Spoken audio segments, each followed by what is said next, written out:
Good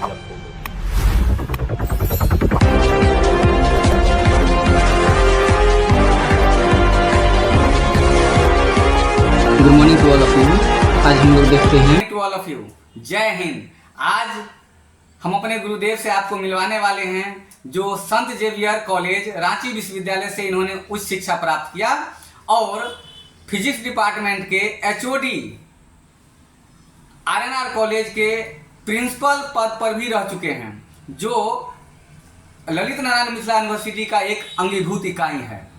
ये महान विद्वान, ऐसे गुरुदेव का मिलना एक नसीब का ही बात है। ठीक है, आज ये एक टॉपिक पर बात करने वाले हैं, जो है ऐसी अभी के जगत में यत्र तत्र ये चर्चा आ रही है कि गोस्वामी तुलसीदास जी ने एक सत्य को एक जगह स्वीकारा है और उसी को दूसरी जगह नकार दिया है। तो क्या है वह सत्य? वह सत्य है ये छाया को पकड़ने की बात,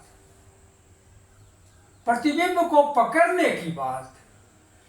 तो इसमें एक स्थान पर उन्होंने लिखा है, निशिचर एक सिंधु मोह रही, करी माया नभ के खग गई, अजीव जंतु जे गगन उड़ाही, जल बिनोक तिनके परछाही, यही विधि सदा गगन चर खाई।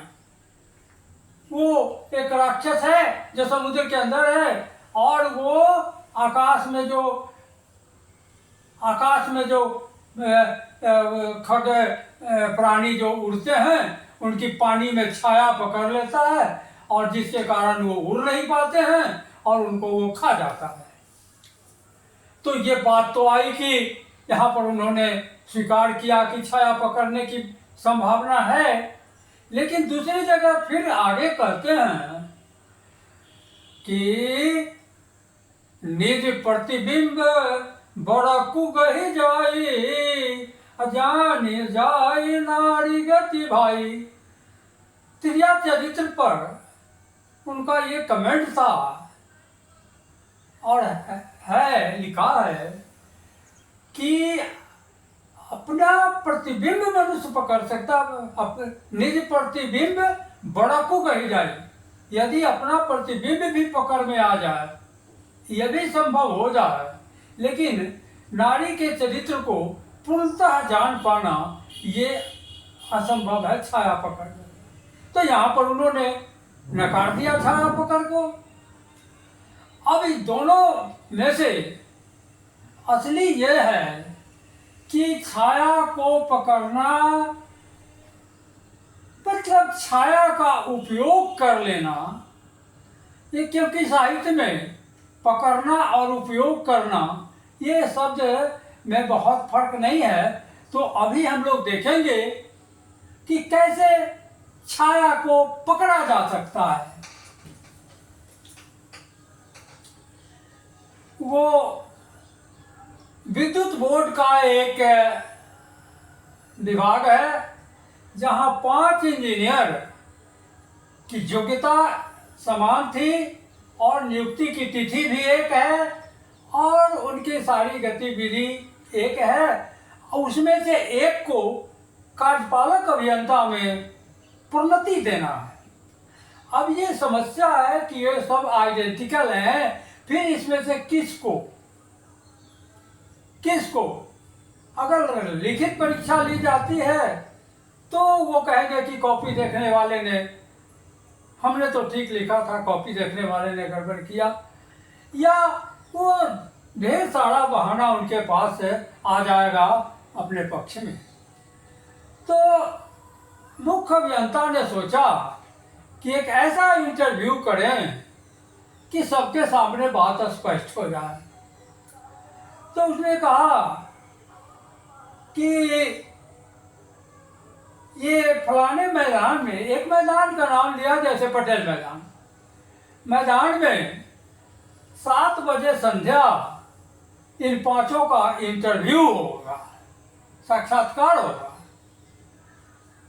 7 बजे सब पहुंचे हुए थे, चीफ इंजीनियर भी पहुंचे हुए थे। और चीफ इंजीनियर ने क्या किया था कि एक वो दूरी नापने वाला टेप 10 फीट का टेप एक रखे हुए थे, और कुछ नहीं था, बस उनके पास 10 फीट का एक टेप था। और उन्होंने कहा अभ्यर्थियों को बुला बुला करके कि ये पोल पर जो बल्ब जल रहा है इसकी ऊंचाई नापो, इस पर चढ़ना नहीं है, रस्सी नहीं फेंकना है, पोल को किसी भी प्रकार से नहीं छूना है, और हमको इसकी ऊंचाई मालूम से आप माप कर बताओ।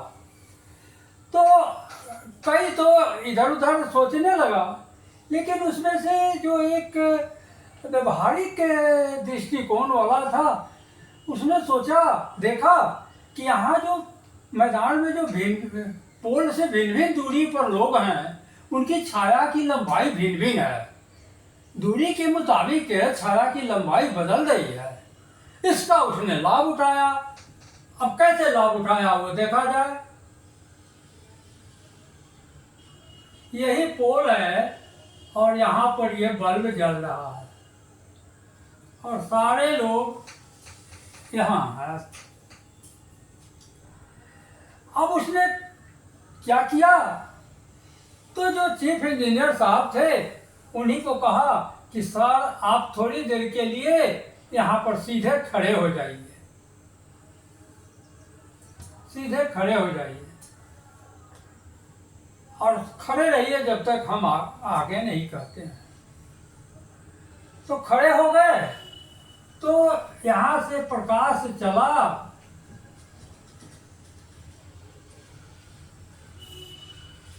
हाँ ऐसे ये प्रकाश चला और यहाँ पर छाया बन गया। छाया कहाँ बन गया, ये छाया का क्षेत्र आ गया, छाया बन गया। अब उसने क्या किया, इस छाया की लंबाई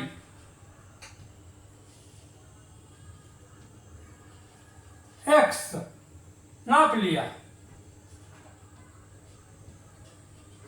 और कहता है कि लंबाई की ना आप के ये